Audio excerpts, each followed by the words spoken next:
All right, folks, we're back here again. It's November the 2nd, 2019. Time to give some Oscar updates and everything. And we've got a lot to cover here today. I'm going to go over a lot of stuff here. The title here, it's just kind of some recent updates, and then also we'll get to SAG Nomination Predictions. That'll be the kind of the closer here. But until then, we've got a lot to get through here. So some of the stuff I'll go through a little quicker than other stuff. Some stuff I might take a little more time on, But yeah, I mean, there's been a lot going on here in the last couple weeks here as far as Oscars are concerned and some of the other award shows. So let's get started here with one contender that was kind of a little in the backdrop for a while there. We were kind of like, oh, it's kind of weird we haven't heard anything about it for a while, and that was Little Women.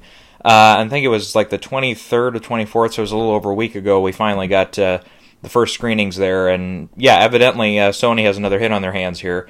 And it really is starting to make me think a little bit more just Oscar-wise, because, it's kind of tough because Sony has Once Upon a Time in Hollywood. They'll have Little Women in there.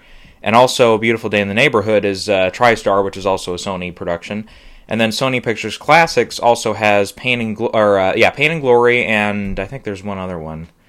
But I can't remember what it is now. So it's like Sony is looking at 4 or 5 potential Best Picture nominees here this year, which, of course, is unprecedented. I mean, if all 5 of them were to get in, which Pain and Glory I think is pretty far away right now. It's in that probably 10 to 25-ish spot, or 11 to 25. I don't have it in right now, but it's like it's possible. I mean, if it really does pick up and starts getting nominated, like if it gets a SAG Ensemble nomination, or if it gets something crazy like that, then it's definitely in the considerations there.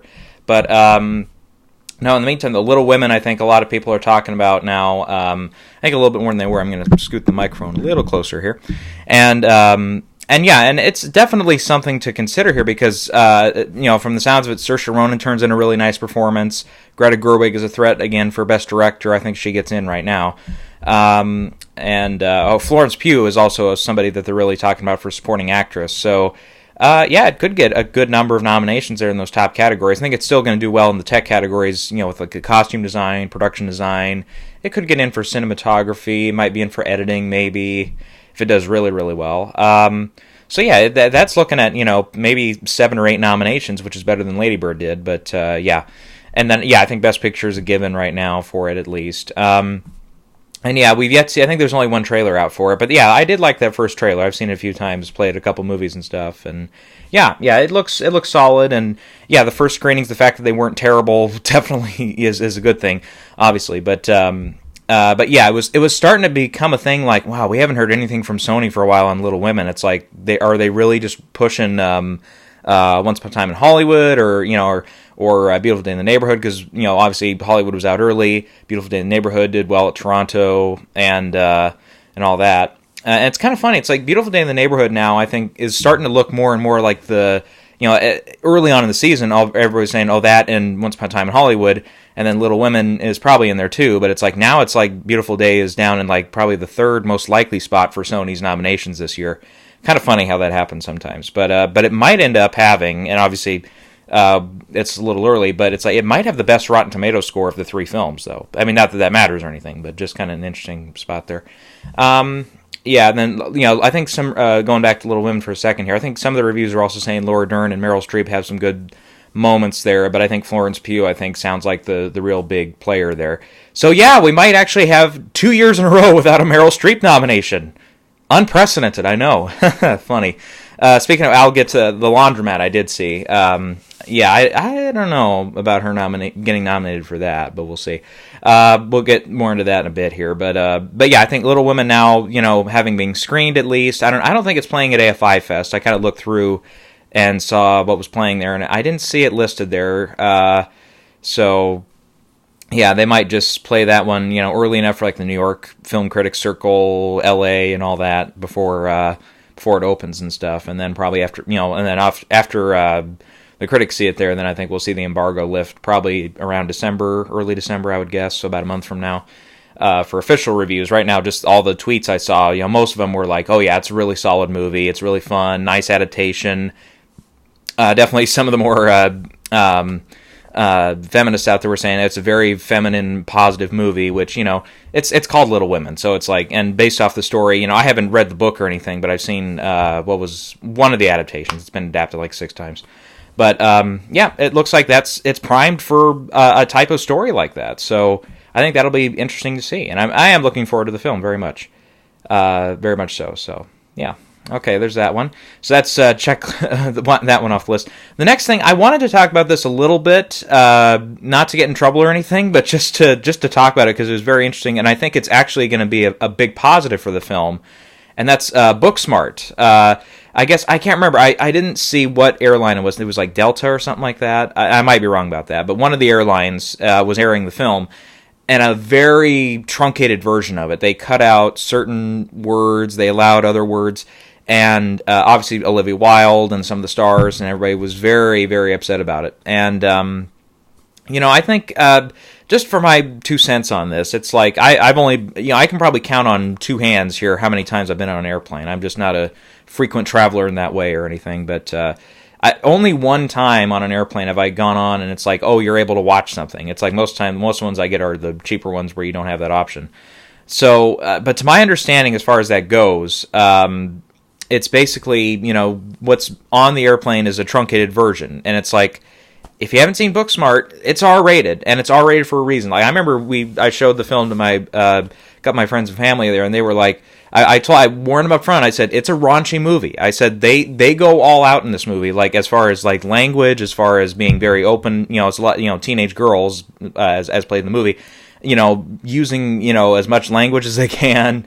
There's no nudity in the film, I don't think, but it's like there's a lot that happens in this movie that's very, heavy R-rated material, and it's like still I think everybody I showed it to at least liked most of it, if not all of it.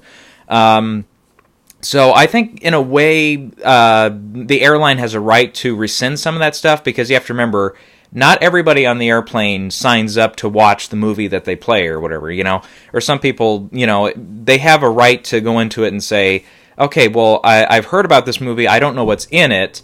I'm going to shut this heater off real quick, but we're into that time of the year again, of course, where that's going to kick on and off throughout the year, so get used to that. Anyways, what was I saying here? Oh, yeah. They were talking about the... some people, they've only heard about the movie. They don't know how raunchy it is. They don't know all that stuff. So it's like, I guess they have a right to, to watch a version of it that would be more comfortable for them, and then maybe they can seek it out later on, sure. At the same time, I get the argument, but that's not the director's vision. It's technically somebody else made the film, technically, you could argue, since they took some stuff out and all that.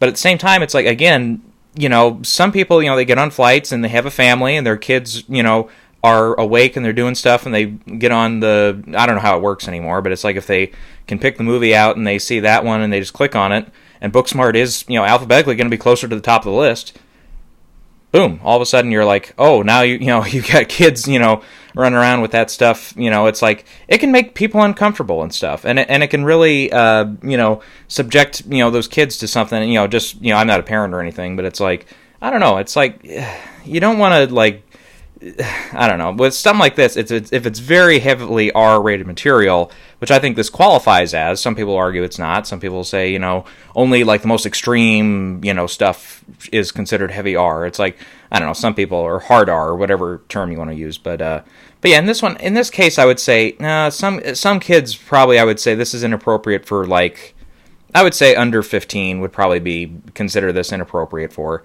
Once you're up to that 15, 16, then it's like, okay, you can, that's, pretty much check them off, but it's like, and that's just my personal opinion. Of course, maybe somebody out there thinks, an 8-year-old should be able to watch this, but it's like, everybody has their different opinions there, but, anyways, I get, it's like, that's like arguing, or Olivia Wilde or whoever getting mad at, like, I don't know, one of the cable stations, like a TNT or TBS or something, for playing this and cutting out the F-bombs and cutting out the, or cutting around, like, the, there's, like a spoiler if you haven't seen the movie, but there's a kind of sexual situation that happens.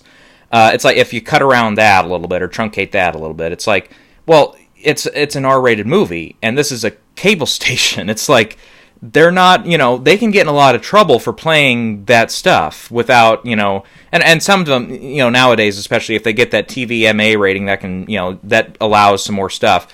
But it's like, it's weird how that works nowadays. So it's like every once in a while I'll see that on like one of the FX channels or something, and it'll be like Wolf of Wall Street, or it'll be Straight Outta Compton, and they'll say the F-bomb a couple times, but then other times they'll bleep it, and it's like, okay, literally in the same sentence, they might bleep one F-bomb, and then they'll keep everything else in. Or they might use the N-word in that case if it's Straight Outta Compton, and they'll keep that in, and then they'll bleep it later, like in the same scene. It's like, what? It's like, who's this? Did the censor guy just fall asleep or something? And they didn't have a time.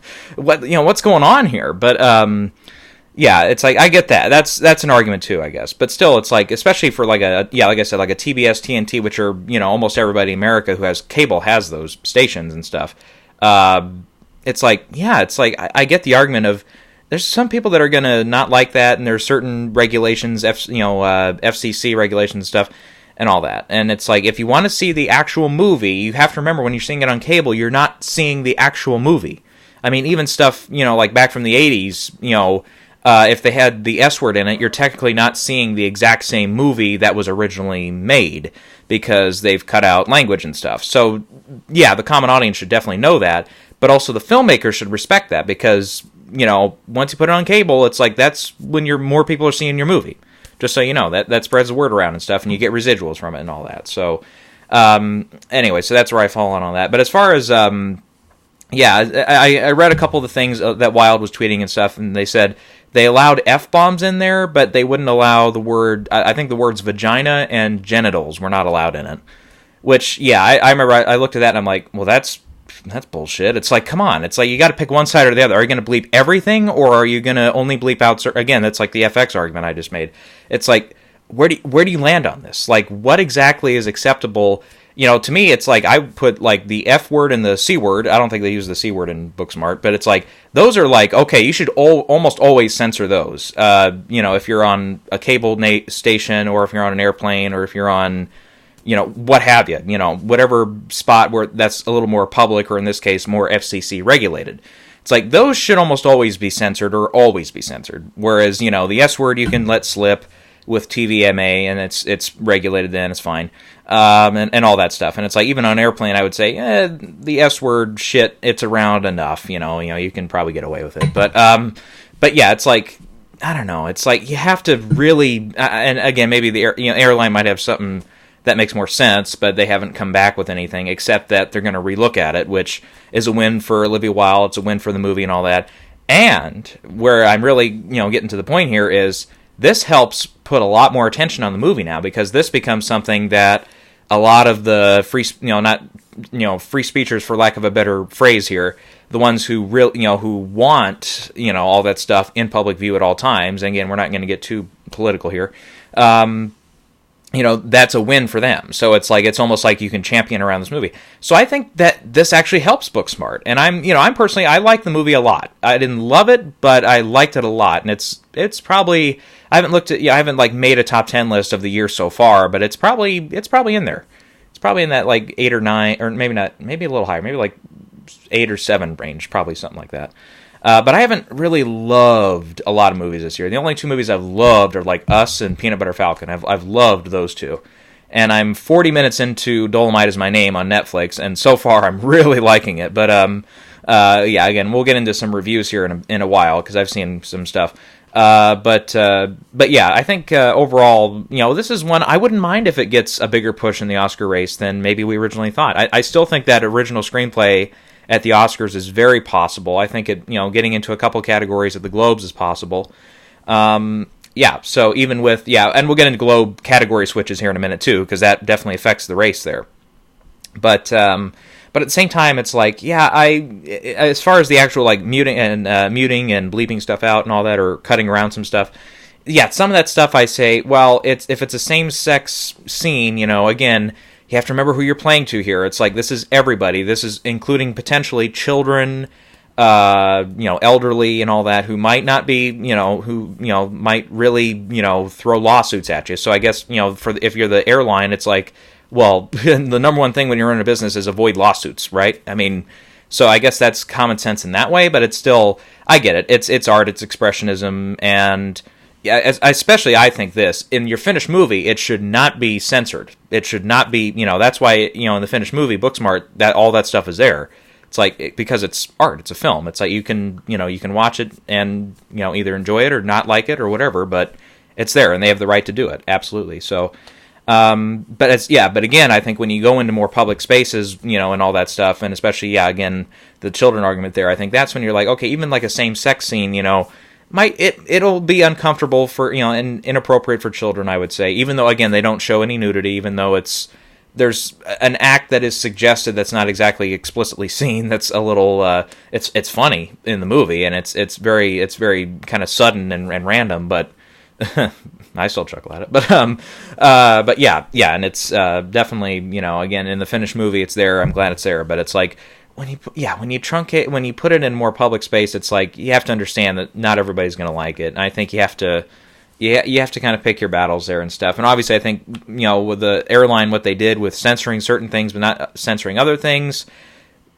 a lot of that is common sense. Of you either go all the way with it or you just let it all run and all that. And obviously, like I said, I haven't been on a plane with a situation like this, so I don't know if they have options where it's like, in order to watch this, you have to put in a credit card number, to certify that you're above 18 or whatever. I don't know how it works, but it's like, I think there's an argument to be made that, that some kids will have access to this, especially on, if the parents, it's like they're wiped out, they just had to get 2 or 3 kids on a plane, and it's a, 7-hour flight or whatever, and it's like they're zonked, and it's like the kids are bouncing around.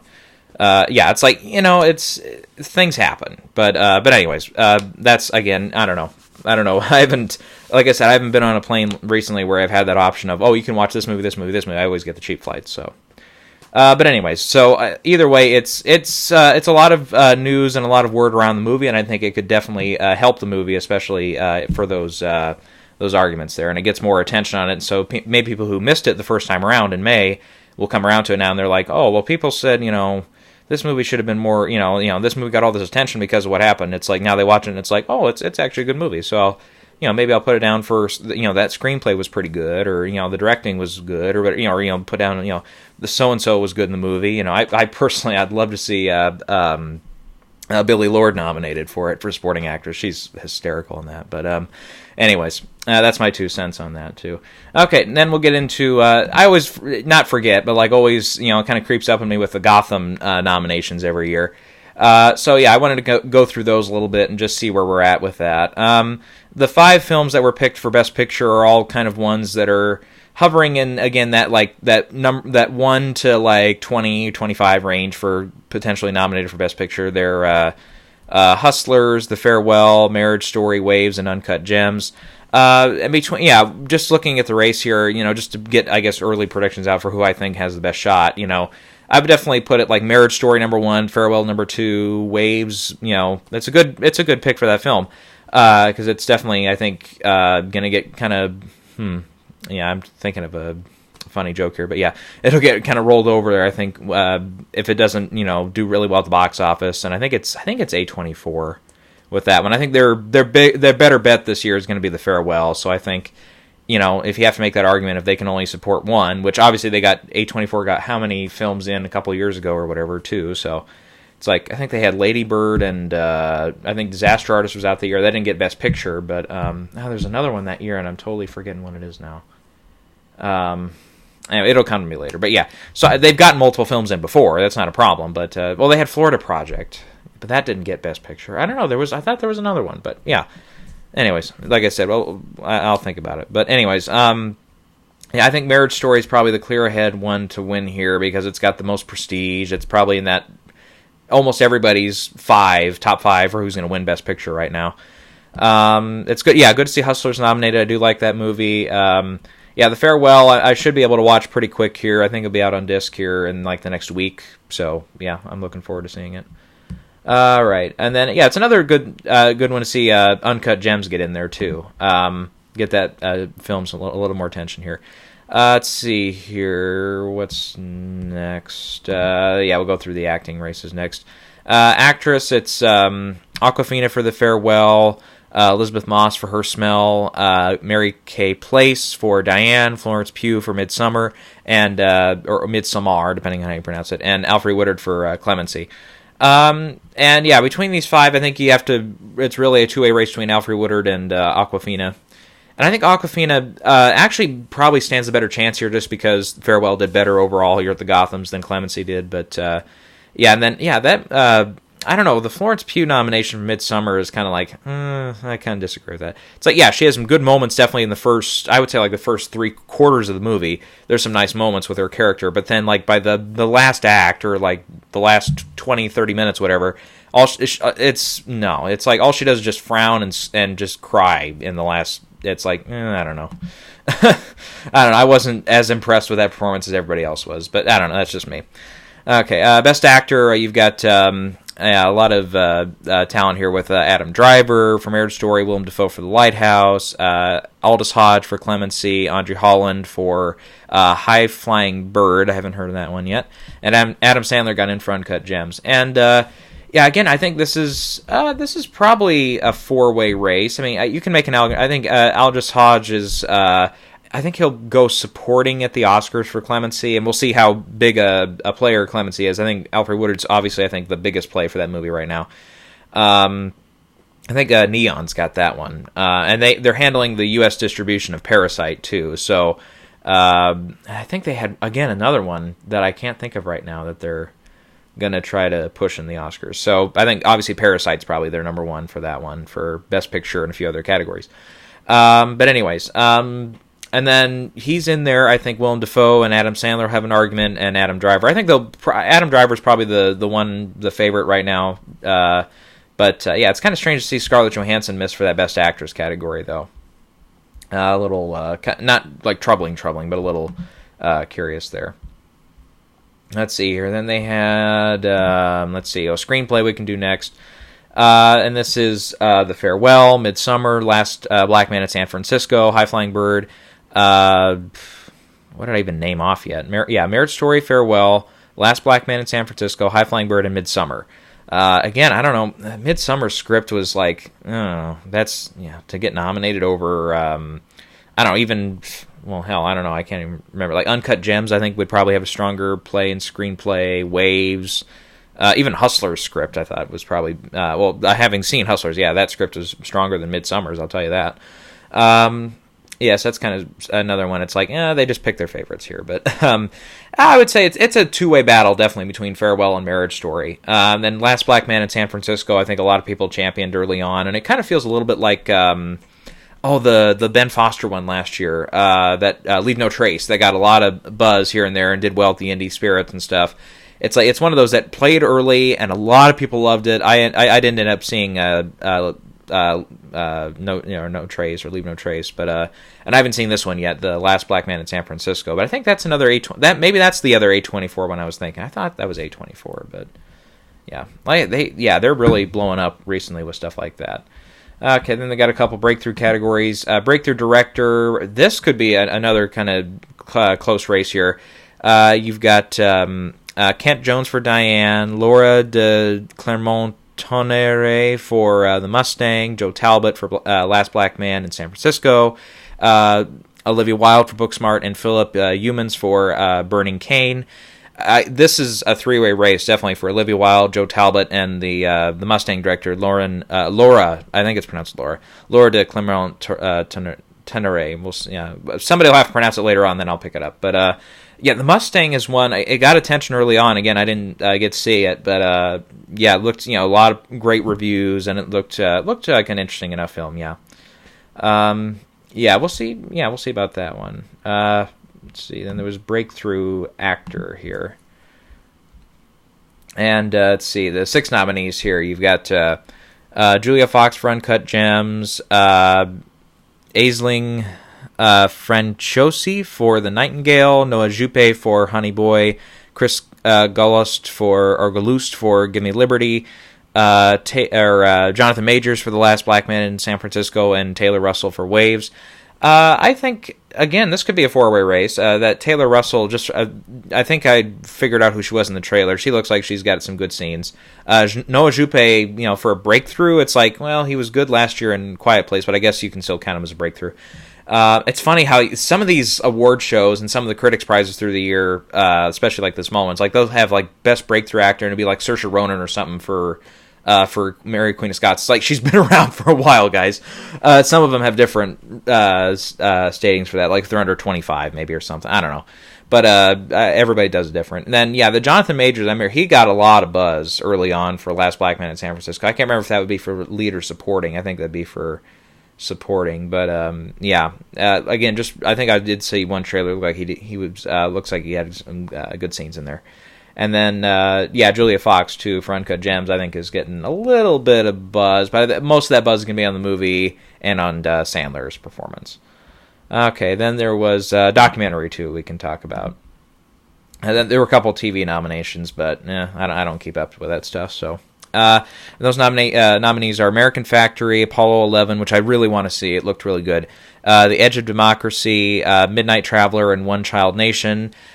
And, I can definitely see an argument for, like, 4 of these 5. Midnight Traveler, I haven't heard anything about. I've heard a little bit about Edge of Democracy. I remember Apollo 11 did really well in March there when it opened up, and, it was one of the higher-grossing documentaries of the year so far. American Factory, I've heard a lot about, and One Child Nation, I've heard some stuff about. Those are... I think both of those are about China and all that, a lot of the stuff that's happened there in the last few years, so... so those two definitely have more of the politically, current climate and everything. The same, I guess, whenever it's Edge of Democracy or something of blank of democracy and all that stuff, obviously that's going to be another big political play. But then Apollo 11 is more like it's the 50th anniversary of the moon landing this year. We've seen a lot, like First Man just came out last year. I thought there was something. I remember we watched on TV. There was, I think it was just on PBS. They had like it was like a 3 or 4 episode documentary series. It was like every episode was like an hour and a half or something. It was a nice perspective on the moon and stuff, and on the moon program. Like pretty much starting from like the late 40s up to 69 when with the actual moon landing and stuff. Which maybe that comes around to the Emmys next year. I enjoyed what I saw, but I saw the one. It was like, I guess it would be the 3rd episode, the second to last episode. Then I saw most of the last episode, which I enjoyed. And I'm kind of fascinated by that stuff. It's nice to look up that stuff. And then, but Apollo 11 did look really great. Had a lot of great reviews. I think it was 100% on Rotten Tomatoes for a while. It might not be anymore, but that looks solid. I'm looking forward to seeing that one. I think I will see that one. Okay. So that's it for the Gotham nominations there. As far as as far as if any of these have a bigger shot now at Best Picture or anything, I don't know.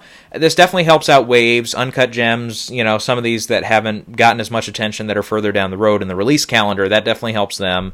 We always knew that Marriage Story, The Farewell were going to be in there. It's a nice nod to Hustlers there as well.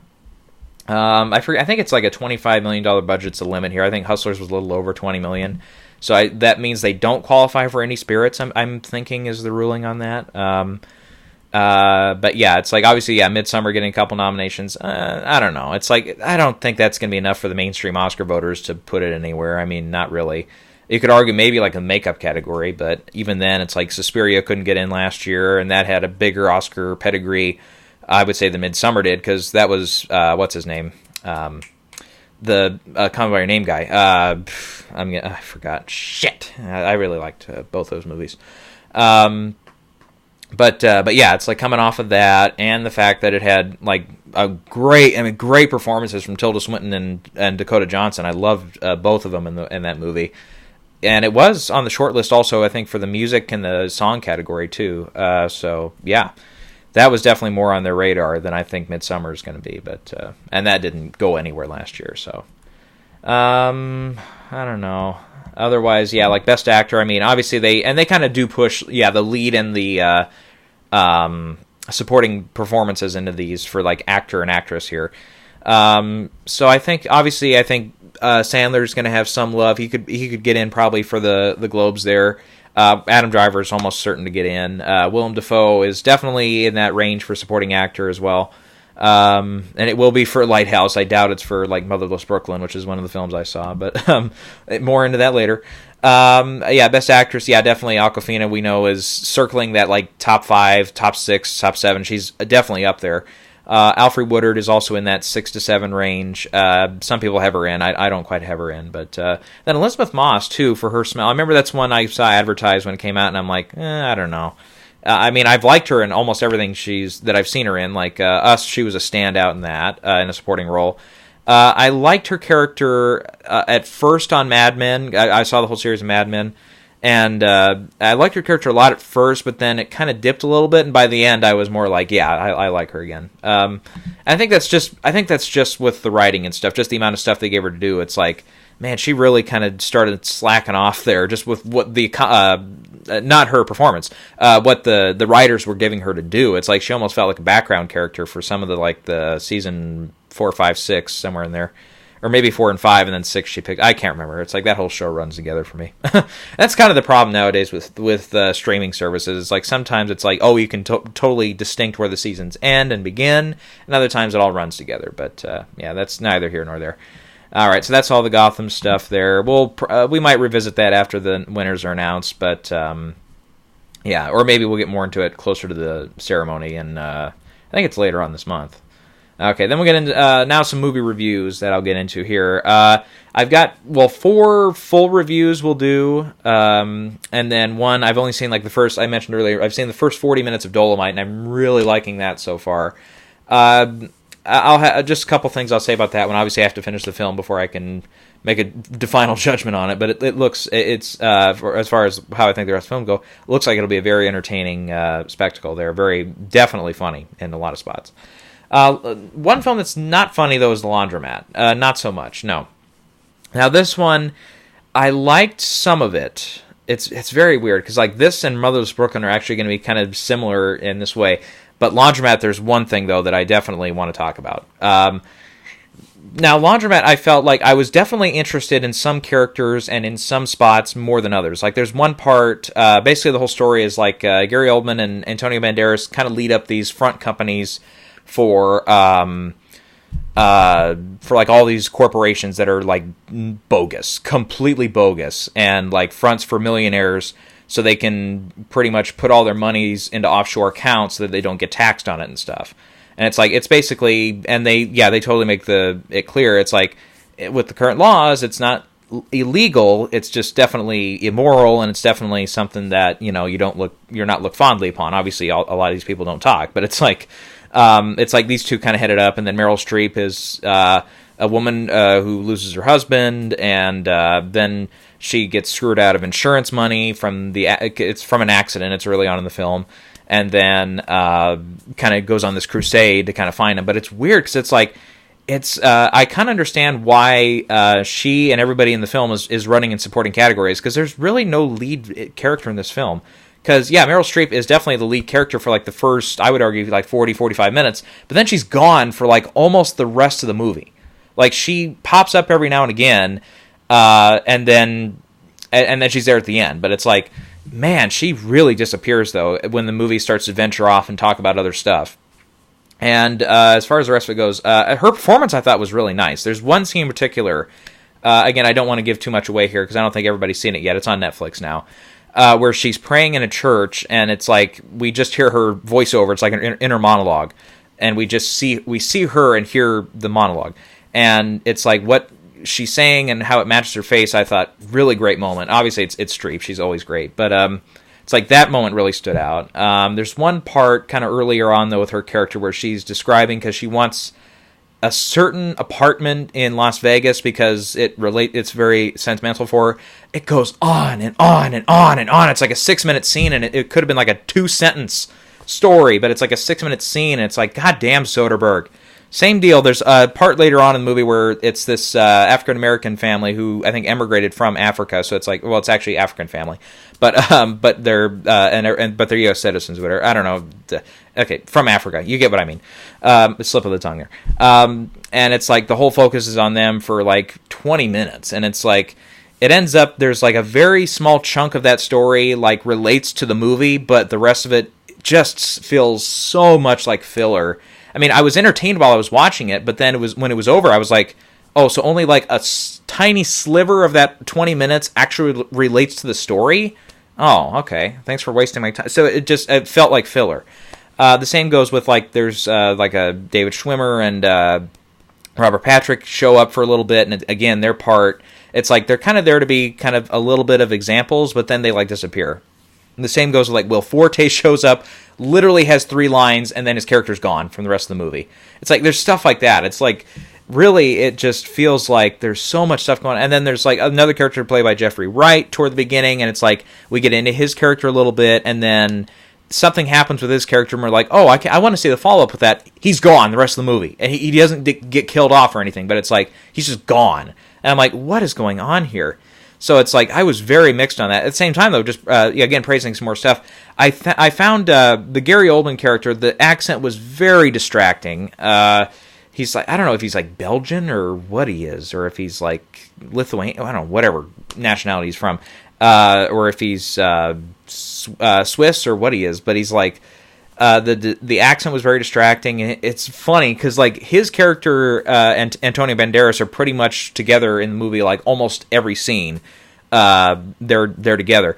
But there's one part with Antonio and Banderas and them where they're kind of going back and forth, like explaining their origin stories, like explaining like how they got to where they were and how they figured out this whole deal to where they started up all these front companies and all that stuff.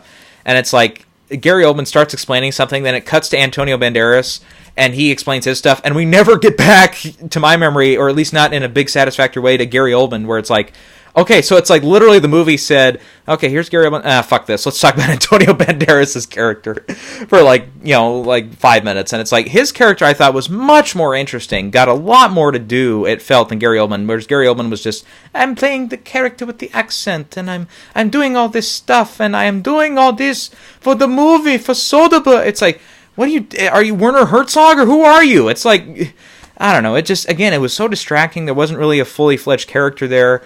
But the Antonio Banderas character, though, again, much more interesting, a lot more to do, it felt, in the film. There's actually some parts with emotion with him where he gets pissed off at people, and it's like, man, it's like, if this is a taste of the Pain and Glory performance, I can't wait to see that.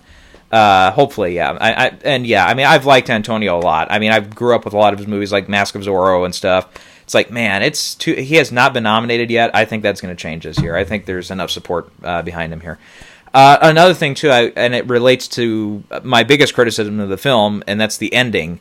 There's one thing that happens kind of, I would say, roughly halfway through that completely was like, oh, you can totally see what's coming here. And it's, I don't want to directly critique what my problem is because it totally gives it away, but like, I'll just say that there's another character who's introduced and you can totally tell what is actually happening here. And it's like, and literally what happens is it literally contradicts like the story in itself because, okay, I don't want to say too much here because again, it gives it away, but it's like, it's basically something that can't happen, but it happens and it's like explained it later on in the movie. But it has to do with the Meryl Streep character, I'll just say that. And it's like, you can totally see the twist coming from like a mile away just because it's so, something is done so poorly that you can just tell it's happening. And it's a technical aspect, not a storytelling aspect. It would have been a much better surprise if the technical aspect had been better done, I'll just say that. But literally the end of the film comes down on, it's totally, it's... I don't think I'm giving way too much away here, but like the two characters, Antonio Banderas and Gary Oldman play, end up in court. They end up in the slammer or whatever, and they're talking about just a final monologue to the screen, and then their characters are done where they're like, again, what we did, in the Gary Oldman character, what we did was legal. It was in the U.S. Constitution, all that stuff. He's doing his accent shit, and I'm like, at this point, it's like it's only like a 90-minute movie without credits or whatever, but I was like, oh my god, enough of it! So yeah, I obviously pulled him from my nomination for supporting actor a long time ago, and it's like, yeah. Once you see the movie, again, that's why I always say, if you're trying to predict this stuff, see the movie. Don't just go off of the early stuff. It'll really help you there. So, but anyways, and then Meryl Streep character comes back for her first, I believe it's her first monologue to the audience in the movie. I can't remember. Maybe she spoke to the audience earlier and I forgot about it. But But it is such a moment that is so left field that I just was like, okay, Soderbergh just jumped from this to this, and it's a big leap, and it's like you don't quite make it.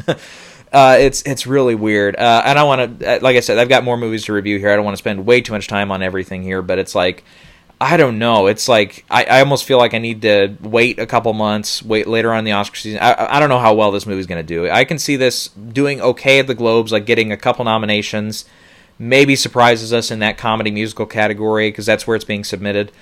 Maybe it gets in for, like, if they push Meryl for lead actress comedy musical, I can see her getting nominated there, potentially. I think that field is in a spot right now where that can happen. I don't know. I don't think they'll go Gary Oldman. I don't think they'll go Antonio Banderas for supporting actor. I don't think anybody else stands much of a chance from the cast, at least. What else? The script, I don't know. The script was okay. There's moments of it that really works, and there's moments where it's like, oh, I get what's going on. Then other moments are just like whoosh, right over my head. It's like, again, it's kind of like seeing The Big Short for the first time, whereas you don't pick up every last thing, but you're still able to get the general story. Here, I didn't get everything, but I was still kind of confused on how it all comes crumbling down. It's like, what exactly made it all come crumbling down? It's like I was a little confused on that at the end of the movie. But yeah, getting back to this ending here really quick, I'll just kind of wrap up here. There's definitely, a big political statement that's made at the end here, and it is so in your face that it just absolutely made me say, okay, this is like, you need to figure out what you're doing, Soderbergh. Are you doing a narrative? Are you doing like a mockumentary? Or are you doing, what are you doing here? Or something, pick one. It's like, you gotta, because it's like, the monologues to the person, it's like, you can do that as a narrative. Like Big Short was able to do that. Vice was able to do that. I think they broke the fourth wall in Vice, didn't they? Felt like they did. There's certain movies where that definitely works. A lot of movies do that. Deadpool, you could argue, for Christ's sakes. But Ferris Bueller and all that. But it's like this. It's like, but at the end, it's like the Streep character like becomes her.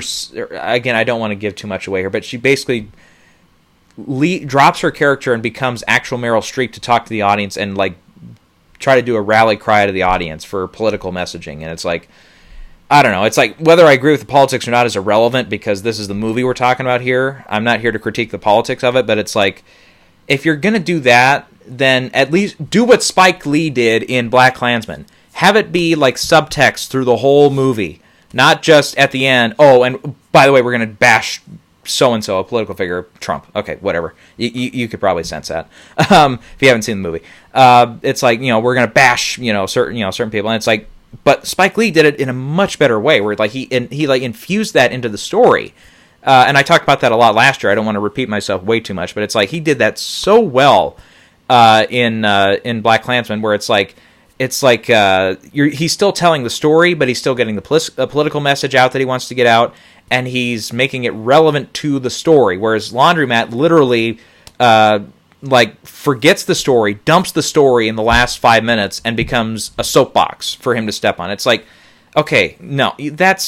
Make up your mind what you want to do here. Do you want to do an actual like politically movie that's driven like that? Then do it throughout the movie. Don't just throw it in the last minute. And it's like, again, maybe if I see this again, maybe it'll make more sense. And having seen the ending, going back, maybe it makes more sense. Maybe it becomes more clear what he's doing throughout the movie. I mean, that's possible, but I was just so thrown by that ending, and so not thrown, but like per se, but like kind of like a little taken aback by that ending, that I was like, oh, so now we're doing that. Okay, that's a big leap from going from narrative to in your face political message. But anyways, that again, all that stuff. I'm not here to critique the politics of it. I'm not here to say if I agree or disagree with it or not. But it's like, it's just so like such a hard about face away from the narrative story they're telling, that it just really didn't sit well with me afterwards. So that one I landed on like a 5 out of 10, and maybe closer to a 4. I don't know. I'm kind of the movie's all over the place. I'm all over the place on it too. So I guess a 5, because the script was strong enough in some parts. Some of the performances were good. Some of that stuff, as far as like explaining it, was well done. Other parts of it, not so much. But yeah. Okay, then getting a little bit into Dolemite. I'm really liking it so far. Very funny. The Eddie Murphy character is really great. I'm about 45 minutes in, something like that. The thing is, it's kind of Eddie Murphy. It's not a big, at least yet, not a big transformative performance. So I think that, whereas, like Joaquin feels like a transformative performance because of all the weight loss and all that stuff. Technically, I guess De Niro's a transformative performance because of the de-aging and all that stuff, I guess, technically speaking. So it's like a couple of those, he might get, that might be a little harder for him to get in for that, but still, I think he's going to do well through the season, though, at like the Globes, and I do have him in, at SAG as well to get a nomination. So, we'll get to SAG and Globes and stuff later on here, after we're done with the reviews here, but yeah, I'm liking it a lot. The character, I'm just to the part where they introduced the Queen Bee character, I think her name is. She, I hope she's in this movie a lot, because she's, so far, one of the most interesting characters they've introduced. Definitely. And she, looks like she's going to be very, very funny, but also at the same time, a very endearing and kind of, just an overall good character, I feel. What else? It's like, it has so much to say already about, like, the stand-up world, and it's like, personally, I relate to it a lot, because it's like, I have, obviously, I love doing the channel stuff here, but if you couldn't tell, I have not a 9-to-5 job, but I work a 40-hour-a-week job, too. It's like I would love to be able to sit and talk to guys every other day, or every 3 days, or on a daily basis, whatever, but it's like, I'm not there yet. I have bigger aspirations. I'd like to get, not to give too much away, but I'd like to get a screenplay published. I'd like to get a novel published. That's actually going to be sooner rather than later, and all that stuff. So it's like, I'm looking forward to doing that stuff, but you got to have the funds, and Dolemite's character, Rudy Ray Moore, in real life, that's his, the person's name. He relates, and it's like, oh, that's just so relatable. So I feel like this movie is going to do well, I think, at the Globes, and especially at SAG. I mean, because all the actors and stuff who are voting in SAG, and all the, even the producers, and, I think this might really be, I mean, it's obviously not going to be as big a play as, like, Irishman or Marriage Story for Netflix, but I think this could be maybe their number 3 then of the year, maybe. We'll see how, and Two Popes is also in there, The King is also in there, Laundromat's in there. I feel like I'm forgetting one, but it's like there's so many potential Netflix players this year. Some of that stuff makes sense at the Globe, some of it doesn't, but whatever. This definitely, I feel, has a lot of potential to it to do really well at the throughout the award season this year, and it might surprise us. So yeah, you heard it here first. Anyways, but that's just 45 minutes in, so I haven't seen everything yet. But so far, yeah, Eddie Murphy, this is obviously his best role in a while. And I'm laughing a lot. A lot of the jokes are funny. A lot of them are great. I'm laughing my head off at a lot of this stuff so far. So I'm looking forward to seeing the rest of the movie. Okay, and then yesterday I got around and I saw a few movies that were new to release. The Lighthouse is playing in my local area, and Parasite is now playing in my local area. Hopefully I can see them soon. Like, I might go back tomorrow and see them. It's a little bit of a drive for me, but I can make it. I might see 1 or 2 of them tomorrow. Maybe 1, or maybe I'll just wait till next weekend or whatever, but I'm looking forward. Those 2 are like 99% on Rotten Tomatoes and like 94 or something. Like they're so highly rated, and I know like nothing about them. That's really cool. Now, I try to see trailers for everything, but it's like these, I'm like, okay, The Lighthouse, I didn't see much advertising for The Witch before that came out, so, with Eggers, the director, I think it's Robert Eggers or whatever his name is. Yeah, I didn't see much of advertising for The Witch before it came out, so I went into that one kind of cold, and I think I had a better experience with that. Same deal. I haven't seen much for The Lighthouse. I've seen like maybe 1 whole trailer, and I'm like, okay, I get what the gist of the story is. I just want to go in cold. And that is ditto for Parasite. Unfortunately, one of the movies I saw yesterday, I think it was Current War, played a preview for Parasite. I'm like, no, I don't want to see it. Because I've not seen like a lick of footage from this film. I've seen the poster, and that's it for this movie, and that's it. But I'm like, oh, it's like, and I've heard a few story details. So obviously, I'm not going to go in totally blind. I know a little bit of what it's about, but it's like, I'm looking forward to seeing it cold. And I've by the way too, I'm not going to get into it today because it's such a bigger topic, but a lot of my Oscar predictions have been really morphing here in the last few weeks. So I'll do another video another time for Oscar updates. I'm probably looking at that sometime later. I don't know how long, if that's a week or if that's later this week or what, but we'll see. But I will say Parasite, maybe I was looking, or not that I was looking down on it earlier, like, oh, it can't happen, but it's like, there's definitely some aspects of it that are still, like, it's not going to be a perfect contender for, like, a Best Picture win or anything, but it might be a bigger player than I initially thought. I'll just say that. Anyways, but getting back to it now, the three films I did see were Harriet, Current War, and Motherless Brooklyn yesterday.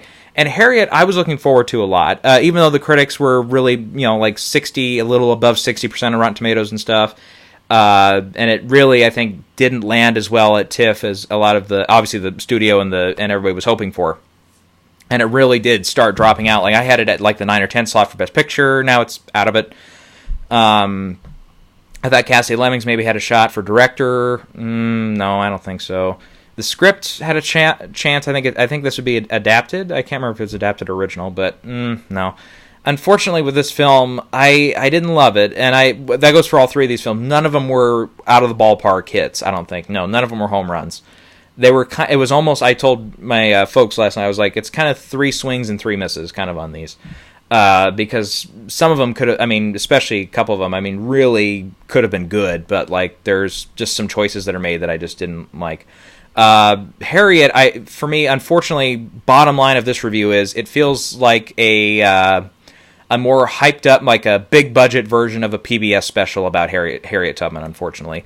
Not very well in depth about who she is as a person. There's a couple nice details that I didn't know, like, I kind of said this in my just Rotten Tomatoes review, which was sorry, my screen went blank here, and that's, there's as much in-depth, if I can sign back in, as much in-depth material of learning about Harriet Tubman as there is in a 3rd grade curriculum social studies class. Unfortunately, it's like, yeah, you learn, yep, she was on the Underground Railroad and she escaped from slavery and she went back several times and did slavery. She fought in the Civil War, and it's like, yeah, you learn that stuff in 3rd grade. Unfortunately, there wasn't too much else from the movie I learned about her. It's like, and she's a big figure in history. So it's like, maybe one day down the road I'll read a nice biography. I'm sure there's like 10 dozen biographies out there about her, but it's like, that's maybe where you get it. And true, it's a movie. I get it. It's not, it's not supposed to be, a slow, big character study. It could have been. Obviously, you have to play up, not say in today's environment you have to, but it's like you have to play up the Underground Railroad part of it. You have to make it a little more exciting with that and with her escape from slavery, which, yeah, for what it was, for how it did it in the movie and stuff, again, felt like a PBS special, the lighting of it especially. And I did like, overall I enjoyed the cinematography, but again, it felt very TV level. I don't know if that's the budget or if that's the directing or if that's the cinematographer, whatever it was, but it's like, it just really just felt like a PBS special. But one aspect that did not, though, I thought was some of the performances. Obviously, Cynthia Erivo, I think, was the best performance as Harriet Tubman. She was great. I liked her a lot, both in Widows last year and especially in Bad Times at El Royale. If you didn't see El Royale last year, definitely see it. It's a good movie. I liked it a lot. And she was like, I went into it and I'm like, she's getting second billing. I have never heard of her before. And I didn't know her singing career. But it's like she blew me away in the movie. I'm like, damn, not only does she have a great voice, but it's like, there's a couple of good scenes where she's, toe-to-toe with, like, Jeff Bridges' character especially. And she holds her own against Jeff fucking Bridges. She's good in that movie. Really good. So, I wouldn't have minded seeing her nominated for supporting actress last year for that movie. In all honesty, I wouldn't have. But I think, this is obviously her biggest role and obviously a lot more complicated role here, and I think she's equal to it. I really liked, I think Janelle Monáe was her name. There's so many faces in this that popped up. I'm like, I think I know whose name that is, but I can't think of it, and stuff like that. I see there's like a bat in my window. That's nice. It's like OCD or something. It's like I've heard something fluttering around in my room the past few days. It's like, now I figured out what it was. Or no, it's a mouse. Oh, okay. Now I figured it out. it's a flying mouse. Well, where's Jack Nicholson at? But anyways, now that I'm totally distracted here, Harriet. In the meantime, here, it's kind of funny. It's like Leslie Odom Jr. I think was also one of the more important characters in the film. Also, really, good overall. All the performances were good. I liked him a lot. But again, it's like, it's not a very in-depth movie. It feels very much like a surface as far as like getting into the character of Harriet Tubman. It's like, you get a little bit into her head and a little bit of that, but it's like, and it's nice to learn that stuff, but overall, it just kind of, even for a 2-hour movie as it is, it kind of just trudges along a little bit. In some parts, it's like, okay, it's like there's very much a moment in this film where I'm like, I want to see her, or not what I want to see, but it's like, it'd be nice to see like how she adjusts to once she escapes the South and gets up to Philadelphia. It's like, okay, it'd be nice to kind of have like a little bit like a 5-minute stretch of the movie where it's like, okay, how does she adjust to life? Oh no, immediately it cuts to, I want to go back down. It's like, okay, but that was like a year. It's like, come on. It's like, and that's another thing too, is the film takes place over several years, and we see the characters age like nada.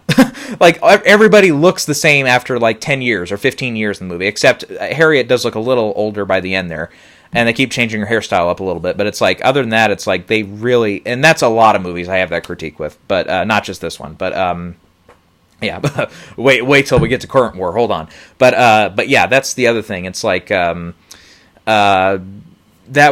just a common critique again I have about a lot of movies. But still, yeah, there's a lot of parts of this movie where it's like it's very fast paced here, but then it's like, oh, I don't know.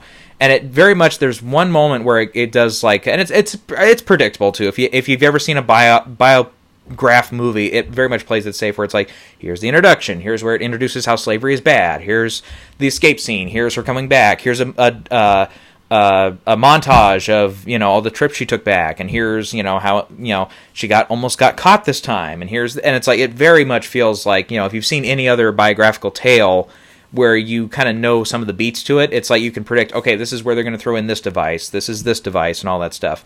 And there was again some genuine moments here and there where I'm like, oh, I didn't know that. Okay, that was and it works and it's good. It's like, especially there's one part toward the end, or toward the middle of the film, where it's like I finally, because it's like, okay, I care for Harriet, but I don't really care for anybody else in this movie. And there's one moment involving her father where it's like all of a sudden I'm like, oh, okay, this is what, you needed a quick scene like that. And it's like, oh, okay, now I care for these people a little bit more. It's like, obviously I get, I'm not rooting for the slavers in this movie. I mean, don't get me wrong. But it's like, yeah, it's like, it's like you kind of want to root more for the, for the escapees, because it's like, yeah, they're escaping slavery. Like, like that's already a plus. We're going to be on their side, but it's like, I want to know more about them. I want to feel a little bit more for them or whatever. But yeah. And that's another thing too. Like I said, it's a very basic, slavery is bad story. And it's like, it's like, especially nowadays, it's like, I get it. It's kind of, I'm a white guy talking here, so I guess I can only say so much without stepping into the politically incorrect bounds or whatever.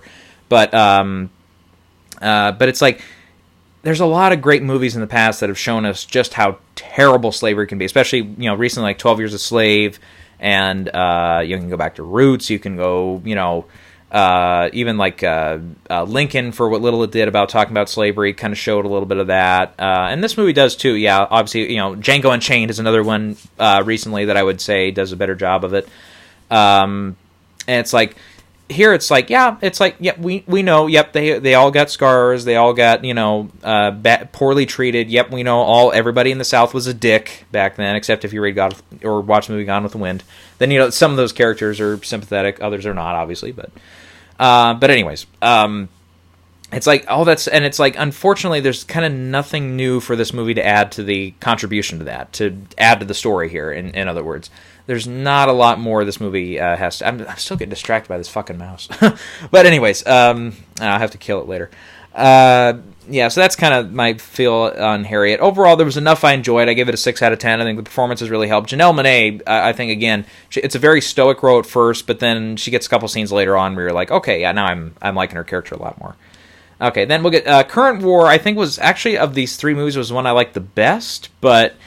It's only maybe because it was the shortest. Because it, like, again, there's a lot of things that I was really nitpicky about this movie. Because, I mean, number one, this, and again, going back to the thing with Harriet, this is my biggest complaint with Current War. When you're jumping around in a movie in time, when you're jumping like 5 years, 10 years, whatever, the characters you have to acknowledge age at some point or another. I swear to God, this movie does not know how to do it, because, like, especially Edison has 2 kids. They called him Dot and Dash in the movie, which I think is true, and that's kind of cool. But it's like they show them when they're like 5 and 3 or something. I don't know. I'm just throwing out numbers now. It's like 5 and 3 or 5 and 4 or something. And it's like literally 5 years, or no, it's 8 years. 8 years from the intro of the movie, we see them, and they're literally the same actors at the same age. It's like, no, he's going to be like 3 feet taller, maybe 2 feet taller. She's going to be 1.5 feet taller, almost 2 feet taller, probably. I don't know how tall they were in real life, and it was the 1880s too, so maybe people were not quite as tall back then, some of them. But it's like, come on. It's like you have to make an effort there, and then it's like they jump another 3 years, and now they're like 16 and 15 or something, and I'm like, no, come on, whoever directing this, come on. It's funny, also, too, this was supposed to be out 2 years ago, and it's technically like a director's cut or whatever they threw on it to try to distract it as far away from the Weinstein connections they could. And it's like, man, this director, I think, was just really a weird, and I don't know if I've seen anything else by this director. I can't even remember who directed it now, but there are so many distracting moments with this. Like, first thing I noticed right away from this movie, I was like, oh, okay, this is going to be a movie where literally every shot, the camera is moving, or a character, there's always movement happening. It's very distracting. It's like, every once in a while, you're just like, okay, sit still and say something, or sit still and explain this part of the story. And it's like, no, we always have to have a push-in, or the camera has to start up here, or be at a weird angle, or at a Dutch angle, or something to distract us. It's like, oh, come on, do something, that's a little more normal, every now and again. It's nice, and some directors are very stylistic in that, and that's, you can do that. I'm not saying he shouldn't have done that, but it's like, it just becomes so distracting, especially like the first 30 minutes, especially, it is on overdrive. It kind of, maybe I just got used to it, or it's like, it got a little more normal as it went on, but it's like, oh my God, it was just the most distracting thing in the world for like the first half hour. And then I have to say, there's a couple shots in this movie that are like special effects shots, I mean, oh my God. I mean, talk about some of the worst effect shots I've seen in a while. I mean, there's one shot, and I don't think I'm giving anything away here, where we see a train pull up to a train station where it's like, there's like 100 trains or whatever. Obviously, it's the 1880s, so that was like or 1890s by this point. So it's like, that was the common, transportation back then. So it's like all these things, and it shows Chicago in the 1890s or whatever. I mean, it is, my PS1 graphic games looked better than this. And this is 2019. Oh my God. I mean, it looks dreadful. I mean, it looks terrible. Absolutely awful. I mean, seriously, it's some of the worst effect shots. I mean, they're not even special. They're just effect shots. Yeah, that's the oldest joke in the book, I know. But anyways. Yeah, but that being said, though, another thing, too, with the aging thing is that a lot of the adult characters don't age through the movie either. It's like Tesla looks the same in 1881 as he does in 1895 or whatever year they end this movie on. It's like, where'd he go now? Okay, yeah, I know you guys are curious about the mouse, too, I'm sure. Obviously, that's why you clicked on the video, right? But anyways. Yeah, it's like a lot of those characters. Edison doesn't age much. I think there's a little more effort with him to show age, but it's like everybody else, it's like they look the same 12 years. It's like, even for adults, it's like, no, you can see a general change, through time. It's like, yeah. But then it's like, I'm not trying to give too much away here, but the final shot of the movie is Edison as we get to one of his later creations. Obviously, if it's a movie, you probably get a sense of what that creation is. And we see him, and it's like, oh, and now he's aged. It's like, but this is like 2 years after the last scene, and in that last scene, he looked the same as the rest of the movie. What? So now you're doing that? Oh my God! It's like, it's such a mess through that. But at the same time, it's like, I still think overall the story was intriguing. I didn't know way too much about the current wars or the electricity wars or whatever. It's like a lot of that stuff was interesting to me. I think most of the performances are pretty solid. I mean, Cumberbatch is pretty good. Michael Shannon is probably the best of them with his portrayal of Westinghouse. Yeah, Nicholas Hoult does fine as Tesla, but he really, and obviously I think if it's being factually accurate, yeah, there's a part where it's like, yeah, he's kind of consistent up to here, and then he drops off, and then he finally comes back later on. But it's like, I think that's historically accurate though, so there's not way too much to criticize there if that's what they're going for. Tom Holland shows up. Yeah, he's pretty good in it for his bit. Catherine Waterston, the same. Yeah, so yeah, there was a few good names in there too. So yeah, overall, I think this one I'm a 7 out of 10 on, because, like, the music I thought was actually pretty good. Yeah, some of the cinematography worked. Obviously, all the costumes and sets and everything look pretty good when it's actually, like, sets, like actual sets and actual costumes, not CGI, which is bullshit. Complete and utter. I mean, bottom drawer, like, straight to DVD movies have better effects than that, I swear to God. But yeah, anyways. So yeah, there are some distracting parts, some critiques for that one, but overall, I think I enjoyed it. Not to the point where I'd want to see it again anytime soon, but it's like, yeah. Okay, then we'll get to Motherless Brooklyn here. This is my last one here. This is the one I liked the least of the three I saw yesterday. But I'll tell you what. The Edward Norton, as far as directing goes, he does a decent job here. I know I thought this was his debut, but he's directed before, actually. He did one film in the late 90s, so it's like his first film in 20 years or whatever, but where he's directing. But his actual performance in the movie, though, I think is actually good, like really good. Like, not to the level like of what I've seen so far this year for like Best Actor. I can see him making like that 4th or 5th slot. But again, obviously I haven't seen everything yet this year. Is he going to get nominated for it for acting? I don't think so. But it's like, it's a nice role. He plays it very well, and it's and all that. The script is really where this movie gets into trouble, because I'll tell you what, this movie, and I do like these movies a little bit, with these kind of suspense, mystery, kind of PI movies, similar to like Inherent Vice a few years ago, where it's like, even if the story is very confusing at first, it's like Inherent Vice, in a way, kind of tied it all together. This does not. I mean, if it does it very poorly, because I left the movie and I just felt so empty, because I'm like, this was almost like Inherent Vice, almost a 2.5-hour movie that just led up to nothing. But at least with Inherent Vice, at the very beginning, they kind of set up where it's like, yeah, this guy, I can't remember the character's name. It's like Larry something or whatever, the Joaquin Phoenix character. It's like, yeah, he's going to get in some misadventures here and there. He's going to stumble into a mystery or whatever.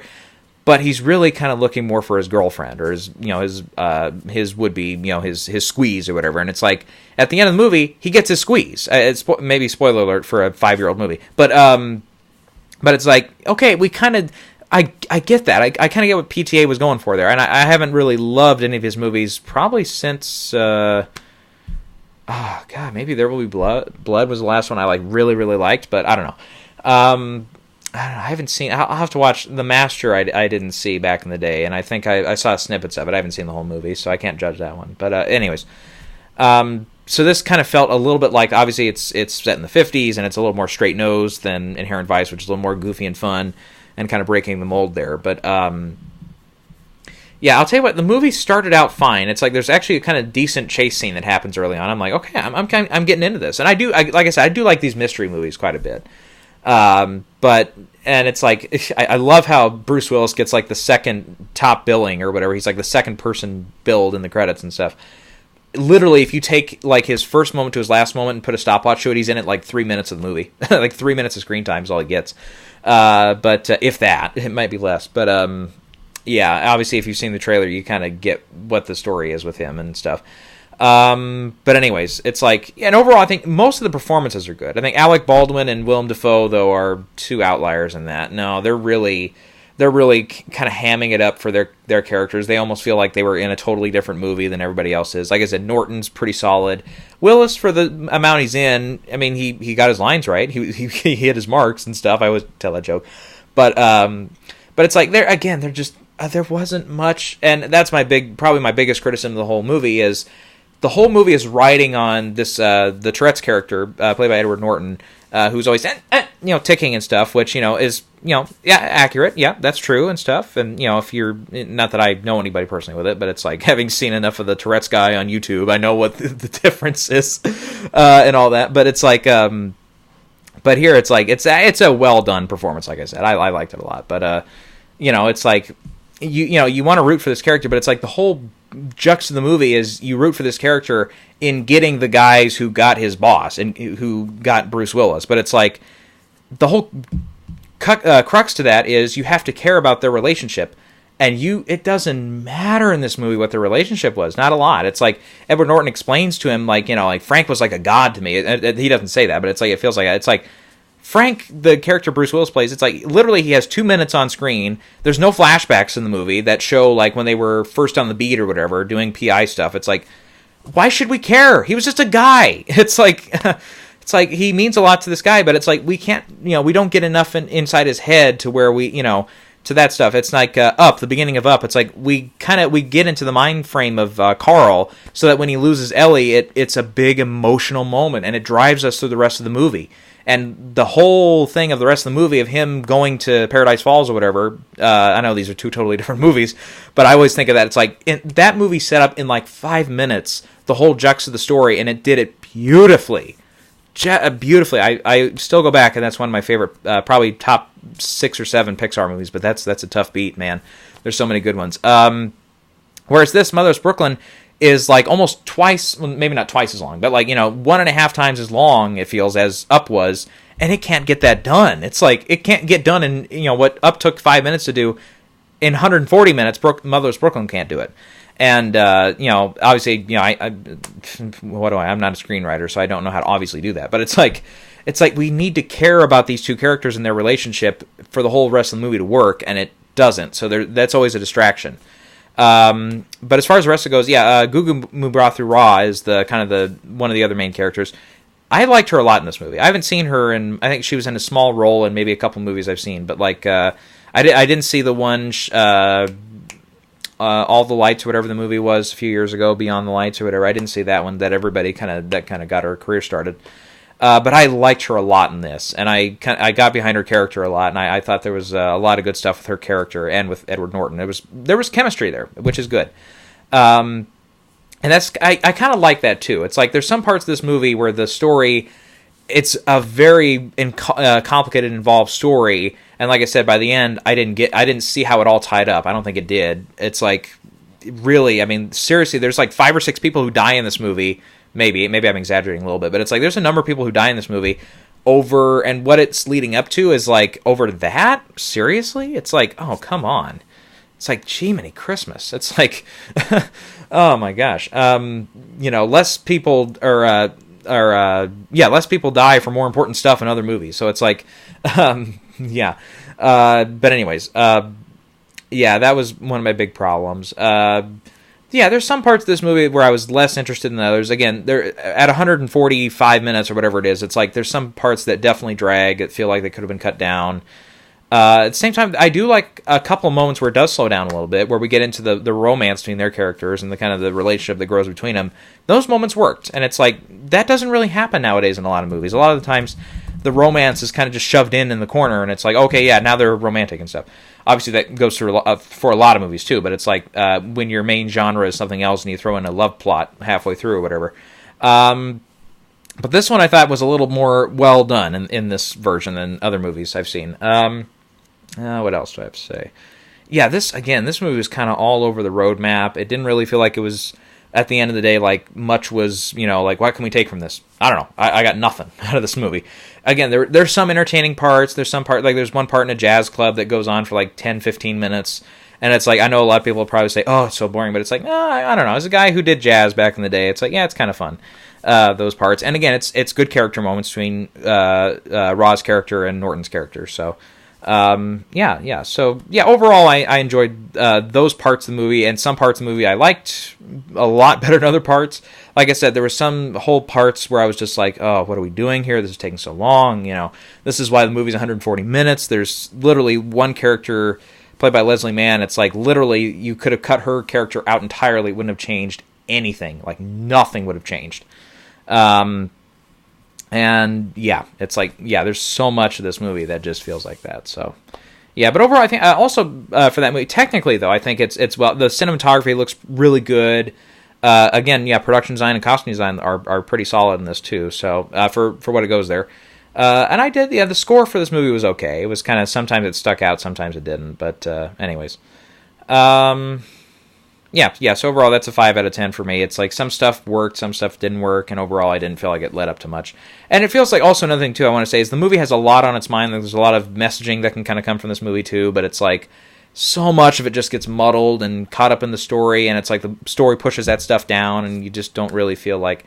It's like Norton is trying to throw so much at you, but you just don't really, you get a couple of things out of it, and the whole thing doesn't really add up to much. So, yeah, that's my feelings on it. Okay. All right, so how are we doing on time here? Yeah, we've been here a while. Let's keep going. Golden Globe stuff. And Yeah, let's talk about some of these Globe changes, because we'll just talk about the top, the specific categories here. We won't get into the whole, supporting actor, screenplay director, all that stuff. Really just here to talk about the drama categories and the comedy categories. So that's the leading and overall film performances here. Let's see. So the comedy category, we'll start with that first. Obviously, the big change here has been the inclusion of Once Upon a Time in Hollywood in this category, and kicking out Bombshell. And then Hustlers also came over from the drama race here.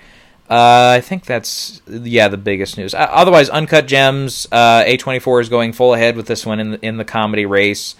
And another one of the big players, The Farewell, is going to be actually, because I think there's enough Mandarin, I think, in the film, with subtitles and everything, they're putting that in foreign category, which means it's not a contender in comedy musical. But the performances will be eligible in the comedy musical categories. Yeah, it's like Roma last year. It's like, what's her name? Alicia Aparicio or whatever. Aparicio, whatever her name was. She was eligible for Best Actress Drama, and the film was nominated, or eligible for like director, and the same will go for The Farewell. But it's not eligible for that top drama category, in this case, top musical comedy category. And it'll instead play, that will be kind of like the foreign prize is the equivalent for that. So, that kind of kicks that one out of consideration here. With that, I would just wanted to kind of update with my 5, and then the ones that I think have the best chance after that. So I still have Jojo Rabbit out front for this one, then Once Upon a Time in Hollywood. Dolemite Is My Name in 3rd place, Cats in 4th place, and then Booksmart in 5th place. Again, I think the recent stuff with Booksmart will help it a little bit. Rocket Man is still a big contender here that I'm on the lookout for. Again, they can tie in these categories and get 6 nominees. Personally, I would say between this one and a few other contenders, I would say Rockman has the best shot. But Hustlers will also get some love here. Knives Out will get some love. We'll see if Uncut Gems, how well that one does. The Laundromat, maybe. I've heard a couple people say that this one could do well at the Globes, but we'll see. Again, I think Netflix is really going to go full in on Dolemite Is My Name here if they're smart, but we'll see. Let's see here, and then for the acting races for comedy musical, that kind of changes a couple things up too. With Leo DiCaprio out of the Best Actor race, we'll start there. That puts up, he's included here. Sorry, he's out of the drama race. We'll get to my switch there in a second. But with him here, then that cut out. Who did I cut out here? Shit, who did I have in before that I now have out? Oh, it was, somebody who switched over. That's right. Two Popes. Jonathan Pryce, who he is going to now contend in lead actor drama, as far as we know. Again, I don't know if I've heard anything else on him for lead versus supporting. If Hopkins is going to be supporting 100% and he's going to be lead 100%, or if they're both going to go lead or both go supporting. Don't know yet, but we'll figure that out, I'm sure, sooner rather than later. So now my lineup is Eddie Murphy, who I still think feels like a slam dunk in this category. Then Taron Egerton, who I think is second place, but he's a closer second place. Eddie Murphy, I should say, is slam dunk to be nominated, and I think right now he feels like a slam dunk to win. But we'll see how much Taron goes out on the campaign trail. We'll see if Rocketman, say, gets nominated for film comedy and Dolemite does not, then that might change things, but we'll see. And then, Leo in 3rd place, Adam Sandler in 4th place for Uncut Gems, and then Daniel Craig in 5th for Knives Out. That kind of feels, like that's probably the lineup there. I mean, unless they go for, like we talked about last time, Himesh Patel for Yesterday, maybe Shia LaBeouf or Bryan Cranston, a little love. That'd be about it, I think. Let's see, then for the actresses race, since Charlize, Bombshell's the other one that got pulled out of comedy, and now that's in drama, which, from me, I mean, Lionsgate, come on. I mean, again, I get this. Last year, I was big on Fox, especially. I was, very critical of Fox at this point last year, where I'm like, what the fuck are you doing with Bohemian Rhapsody? That's a slam dunk in the comedy musical race. And then it ends up winning Best Picture Drama. And it got in. I was surprised it got in, even, that year. I was like, the competition was a little more fierce that year, so I was like, shit. I'm like, so obviously, what do I know? But, and I made the same critique also of Star is Born, which, again, felt like it would be a slam dunk to win comedy musical. But obviously, Green Book, I think, would have factored into that, too, but we'll see. So for this one, I think, now that Charlize is out, Awkwafina now, I think, has this, that's much more sizable for her. Then I have Caitlin Dever still in second place for Booksmart, Emma Thompson for Late Night in third. I still have Kate Blanchett in there for Where'd You Go, Bernadette, and to replace Charlize in this category, I put in Constance Wu for Hustlers. That feels like, yeah, that can happen. They did nominate her last year for Crazy Rich Asians. I liked her a lot in that. I liked her even more in Hustlers, and it's a much more, drama in the comedy kind of role, so I think she'll get in for that. Then, we've got Caitlin's co-star in Booksmart, Beanie Feldstein. I think, yeah, she could definitely, get in over, like, Kate Blanchett would probably be actually the first one to go, probably more likely. But, or maybe Emma Thompson misses. We'll see how well Amazon is going to campaign that film. And then Ana de Armas, I think, is getting some love for Knives Out. We'll see. I think maybe somebody we're sleeping on here. It's another Amazon film, so I don't know. But it's Brittany Runs a Marathon with Jillian Bell. They officially labeled that as a comedy, which, what else was it going to be? I don't know who else here. I don't think... Now, Charlize got in last year for a May movie with Tully, and she was in Long Shot earlier this year, but, that feels like a... let's say it together. That feels like a long shot. Okay. All right. I'll show myself out. Thank you. Okay. We'll go over to the drama categories now. So with film drama, now with Bombshell being considered here, with Two Popes in here now, I think that's about it. Yeah, I think those are the only big changes that were like significant there, pulling out Once Upon a Time in Hollywood, which is more the early on in the season I was like I'm surprised they're not running that comedy musical, and it's like now they are, but it's like at the time I was like, but then I looked at it, I'm like, oh wait, even all of like Tarantino's films were like dramas, like Pulp Fiction was, even though they had comedic elements. The Kill Bill movies, those are a little bit more obvious in the drama categories, but Jackie Brown was the only one that actually campaigned as a comedy musical, and that got, I think, both lead actor and lead actress in that year. But that being said, though, there's also like Django. I felt like that would have been, maybe you could make the argument for that being a comedy musical because there's a lot of laughs in that movie, but that got in as a drama, and stuff like that. So it's like, now this one, again, you can make the argument both ways, but it's like, the more I was like, okay, I kind of landed on it being a drama, and I'm like, yep, okay, and then they switched over. So my early argument, I guess, wins the day, but anyways, doesn't matter. With that one out, so now I've switched things up a little bit. I've got Marriage Story out front, Irishman in second place, 1917 in third, Little Women in fourth, and now I did put Bombshell in over The Report in fifth place there. The Report... we'll have to talk about for the Oscar stuff, because that's a big change. So we'll talk about that one another time. Now, as far as the other contenders here for film, Joker, I think... I don't know if the Globes are going to go for this one, for the film category. I think it'll get in for actor for Joaquin Phoenix. I have him winning that right now. But I think it's... and probably for score, and that's probably it. That's all it gets. Ford v. Ferrari, I think, is one that could easily get in here, though, too. And again, if we're going to have a tie here, that one probably gets the sixth place vote, definitely, is Ford v. Ferrari.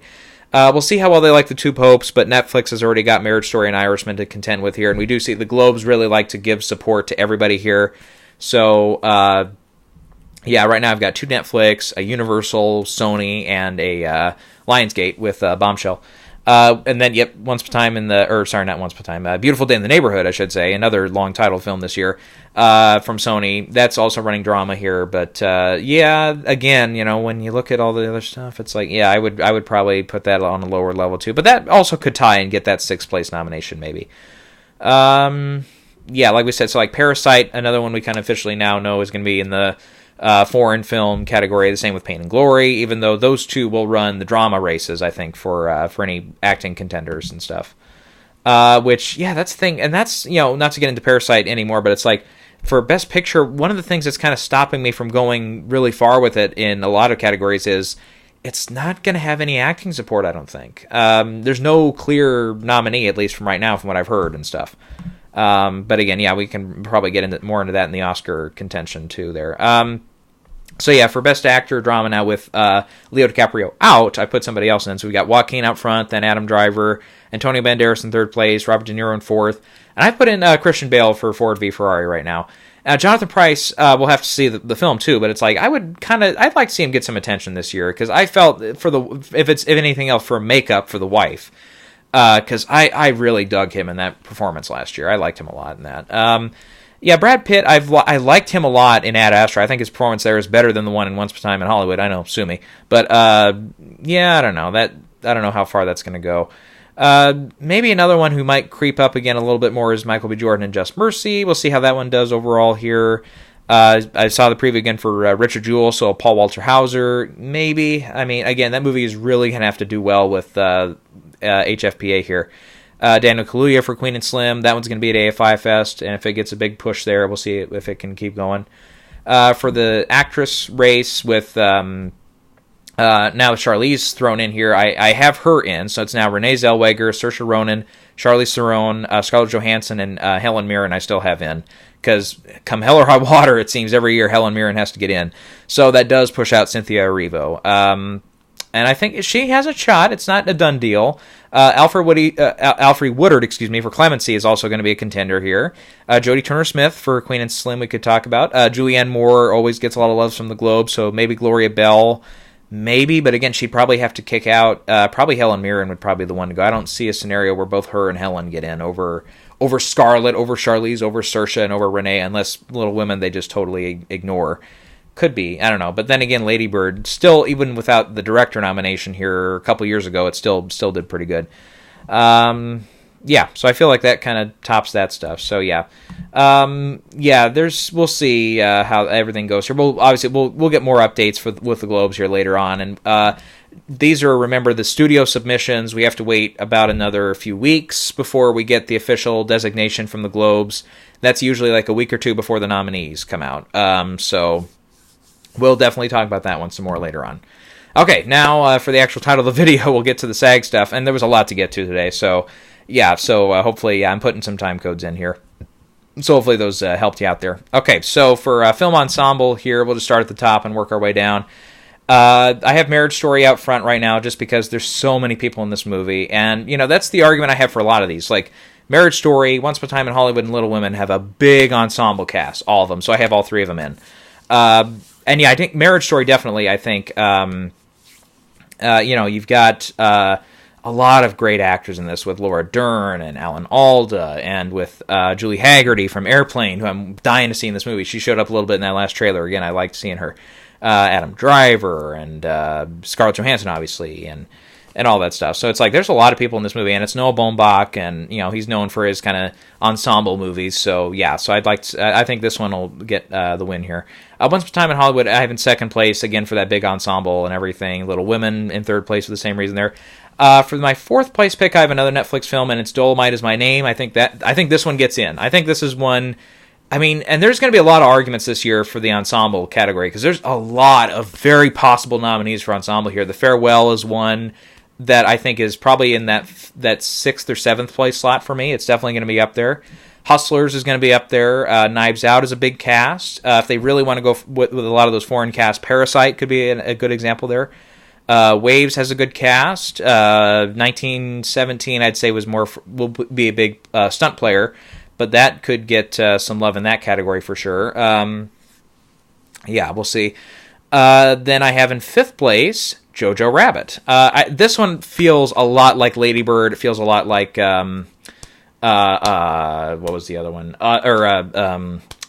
Get Out, where it's like it's just a lot of great actors you like, and it's a lot of recognizable names and some new performers that you don't know but you really like in the movie. And from what I hear, yeah, everything about Jojo Rabbit with that. I'm looking forward to seeing Jojo too. We haven't talked about that one in a little bit. And so far it's doing really well, and its runs so far limited. So yeah, I think this one will get in for ensemble. So yeah, sorry Marty, I don't have you getting in for The Irishman. Believe it or not, I know I was kind of like when I pulled that out of the race, I'm like, I think JoJo. I just think that feels more like a SAG movie to me. Because The Irishman feels a lot more like The Post and like Shape of Water and some of those where it's like it's more obvious, less so like Shape of Water, more so like The Post, where it's like it's a really big, well-known director, a lot of actors we know, and it is a big ensemble too, don't get me wrong. There's a lot of different actors in the movie. But not just the three guys. Then you got Harvey Keitel, and then you've got Anna Paquin, and you've got Ray Romano, and Jesse Plemons, and Lord knows who else. A lot of good actors and big actors in the movie. But I think it's going to play just in the acting categories. I don't think it gets that ensemble nod. Plus, I I know we always like to say it, but it's like SAG really likes to go for those African-American casts or very diverse casts, which is, again, another thing that helped get out. Definitely, Dolemite, feels like that to me. And it's like Netflix almost always has a slot here with between that and, Marriage Story, obviously. But it's like you think back to Mudbound getting in for Ensemble. You get back to Beast of No Nation. There's so many of those. And a lot of those had either diverse casts or largely black casts or African, originally from Africa in that case. But this one, Dolemite feels right now like a slam dunk to me. Obviously, if it gets no traction at the Globes or if it really falls short there, then okay, that might be a bellwether there. But look out also, Downton Abbey, I think is tailor-made on the TV side. I think it always got that ensemble nomination. It probably won a couple times too. So that one is almost tailor-made to be an upset nominee here. Bombshell is a big cast as well. We talked about The Farewell. That one could definitely sneak up on us here. Hustlers we talked about. Yeah, so I kind of already mentioned a few of these, but it's like Cats, if that really does well, we never know, but that's got a big cast in it too. So, yeah. Okay, for Best Actress, I have Renee Zellweger, Saoirse Ronan, Scarlett Johansson, Charlize Theron, and or Theron, whatever, and Awkwafina for The Farewell. So I don't have Cynthia Erivo getting in here. I don't have Helen Mirren. Maybe. They do like her a lot at SAG, but I don't know. I think The Good Liar feels a lot more like a Globes movie than it does a SAG movie. Lupita Nyong'o could get in maybe for us. Again, Alfre Woodard for Clemency. That kind of feels a little bit more like that's it for that. Let's see, for supporting actress, I've got Laura Dern out front. Believe it or not, what's her name? Jennifer Hudson getting in for Cats. Then I have Jennifer Lopez in second place, Annette Bening in third for The Report, Maggie Smith in fourth place for Downton Abbey. I think they'll go for it. And fifth place, I have Margot Robbie for Bombshell. So another one, obviously, I think Margot right now, and somebody in the comments section, I forget your name, but yeah, you definitely brought this up last time. I think it was after the last video. Immediately, one of the first comments was that, and I was like, talk about it, and obviously, a lot of us haven't seen Bombshell yet, but from what I hear, she has a lot more screen time and a lot more to do in Bombshell than she did in Once Upon a Time in Hollywood. So that factored in with the fact that Bombshell is kind of making a big push here toward the end. It's like, yeah, I think she gets in for that over Once Upon a Time in Hollywood. We mentioned, Florence Pugh for Little Women. Shuzhen Zhu, I don't have in for the Globes at this point, I don't think. But I might have pushed her out for that. I can't remember. But I do still have her in at the Oscars for The Farewell. And then Scarlett Johansson, Jojo Rabbit is a possibility. Davine Joy Randolph is the actress from Dolemite is My Name that I talked about a little bit. Again, I'll have to see the whole performance, but it's like, man, she's knocking it out of the park. So, okay, talking about the guys here. Best Actor, I have Joaquin Phoenix out front for this one. Then Leonardo DiCaprio, Once Upon a Time in Hollywood. Adam Driver, Marriage Story. Robert De Niro, and I do have Eddie Murphy in for Dolemite is My Name in fifth place. So, yeah, I do see Antonio Banderas missing the boat for this one. I think Jonathan Pryce maybe has a slot. It is Netflix, too, but Netflix already has 3 contenders here with Irishman, Marriage Story, and Dolemite. So maybe De Niro misses in favor of Antonio or in favor of maybe Taron Egerton for Rocket Man, or maybe they go Christian Bale for Ford v Ferrari. We'll see. I don't know if they'll go Adam Sandler here, or if Michael B. Jordan might surprise us too for this one. And then for supporting actor, I have Jamie Foxx still out front with the Just Mercy thing. I have that going on still. Tom Hanks in second place for Beautiful Day in the Neighborhood. Joe Pesci for The Irishman. Alan Alda for Marriage Story, and then I do have Brad Pitt in fifth place for Once Upon a Time in Hollywood. I'm still not convinced that's going to be... I have, again... going back to the Oscars, one quick second, I'll give you one thing away. After seeing the trailer, that last trailer for Bombshell, and thinking about it, I don't know. I'm leaning a lot more away from John Lithgow getting nominated for that, so I've pulled him out of everything right now. So for now, I'm putting Brad Pitt in that place, but again, I don't know. It's like we could see Irishman might get the double nod with both Pacino and Pesci, maybe. It's not certain. Anthony Hopkins, we'll see about the 2 popes. They do like him a lot at SAG here, so he usually gets in for TV stuff, if not. So, yeah, he might surprise us. Sterling K. Brown is getting some attention for Waves. Willem Dafoe for The Lighthouse. We talked about Aldous Hodge a little bit with the Gotham nomination for Clemency. Taika Waititi maybe shows up for Jojo Rabbit. Yeah, we'll see. Anyways, so, yeah. That stunt ensemble category, it feels a lot like, probably 1917 leads the way there. We'll see. Maybe The Irishman gets in for stunts there. I don't know. Maybe.